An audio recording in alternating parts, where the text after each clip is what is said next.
अस्सलामुअलैकुम दोस्तों। शाम का वक्त था। शहर का मसरूफ बाजार लोगों से भरा हुआ था। दुकानों पर रोशनी जल चुकी थी। कहीं कपड़ों की दुकानें थीं, कहीं खिलौनों की और कहीं ठंडे मशरूबात बेचे जा रहे थे।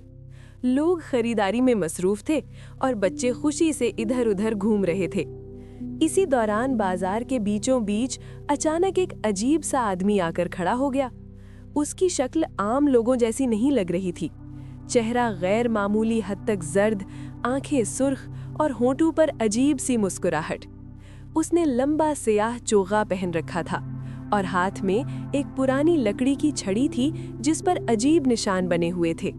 वो आदमी ऊंची आवाज में बोला, आओ बच्चों, मैं तुम्हें ऐसा जादू दिखाऊंगा जो तुमने पहले कभी नहीं देखा होगा। ये सुनकर बाजार में मौजूद बच्चे उसके इर्द गिर्द जमा होने लगे।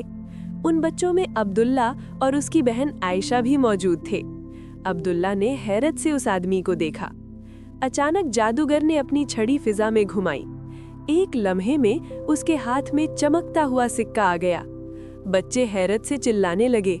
फिर उसने हाथ हिलाया तो अचानक एक रंगीन गेंद जाहिर हो गई। बच्चे खुशी से तालियां बजाने लगे, लेकिन अब्दुल्ला खामोश खड़ा था। उसके दिल में अजीब सी बेचैनी पैदा हो रही थी। उसने आहिस्ता से आयशा से कहा, मुझे ये आदमी ठीक नहीं लग रहा। आयशा ने हैरानी से पूछा, सब तो उसका जादू देखकर खुश हो रहे हैं। अब्दुल्ला ने संजीदगी से कहा, अम्मी कहती हैं जादू शैतान का काम होता है। उसी लम्हे जादूगर ने जोर से कहा, जो मेरा दोस्त बनेगा मैं उसे खास ताकत दे दूंगा। ये सुनकर कुछ बच्चे उसके करीब आने लगे। अचानक जादूगर की नजर अब्दुल्ला पर पड़ी। वो आहिस्ता से बोला, और तुम क्यों खामोश खड़े हो?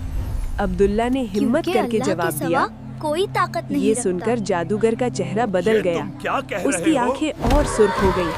अचानक उसने छड़ी जमीन पर मारी। जमीन से काला धुआं उठने लगा। लोग हैरान हो गए। कुछ बच्चे डरकर पीछे हट गए। आयशा घबरा गई। ये क्या हो रहा है? अब्दुल्ला को फौरन अपने अब्बू की बात याद आई। वो हमेशा कहते थे, अगर कभी शैतानी चीज महसूस हो तो फौरन आयतुल कुर्सी पढ़ो।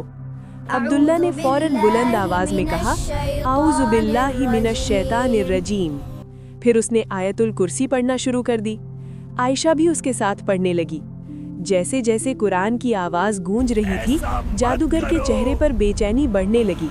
वो पीछे हटने लगा। काला धुआं आहिस्ता आहिस्ता खत्म होने लगा।